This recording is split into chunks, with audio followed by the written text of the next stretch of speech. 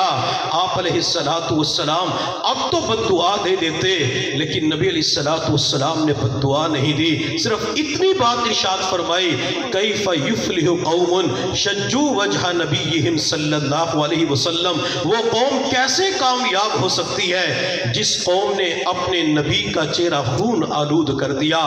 یہاں بھی بد دعا نہیں دی۔